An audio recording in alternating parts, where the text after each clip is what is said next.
we became acquainted back then, because we were part of an art club. I didn't remember much of it, but I remembered that he was friendly. Ganoon naman ang pakitungo niya sa lahat, kaya hindi ko pinagtuunan masyado ng pansin ang mga ginagawa niya. But during that charity event, he told me that he really liked me back in high school, but because I'm aloof, and always on my own world, he did not get a chance to talk to me. Ang sabi niya, ay nalaman niya lang recently na isa na akong painter, but I only did commissioned work and charities, so he really waited for this event to meet me again. I fell in love with him. He was my first love. At noong una ay akala ko talaga magwo-work kami, dahil nirerespeto niya ang boundaries ko, at hindi niya ako pa-pressure na sumabay sa lifestyle niya. Pero napapansin ko na madalas na siyang hindi sama-sama sa mga kaibigan niya na mag-party lately, kahit naman pumayag ako sa tuwing nagpapaalam siya.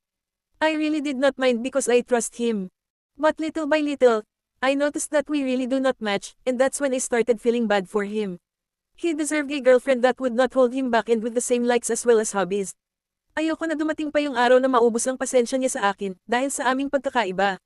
Kaya ako nakipaghiwalay. It's better for it to be done early than later.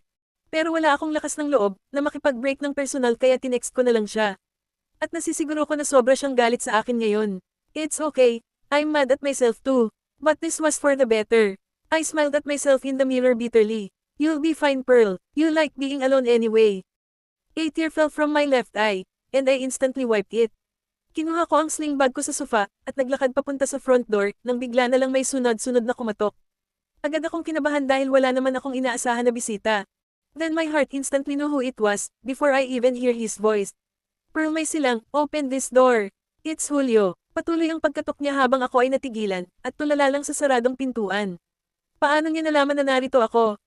Pearl, do you really want me to break this door? Tanong ni Julio na walang halo na pagbibiro. I took a deep breath, before I slowly reached for the doorknob. Act normal. Do not cry, Pearl. Nang buksan ko ang pintuan ay sumalubong sa akin ang galit na galit niyang ekspresyon, kaya muntik ko nang isara muli ito. But I stopped myself, and let out a sigh. Julio, bakit ka narito? Tanong ko, na parang hindi ako apektado sa galit, pero gwapo pa rin niyang mukha. Bakit? Hindi makapaniwala na tanong niya. Hindi ka nagparamdam ng isang linggo at hindi kita makontak. Tapos walang nakakaalam kung nasaan ka. You lied to me, Pearl.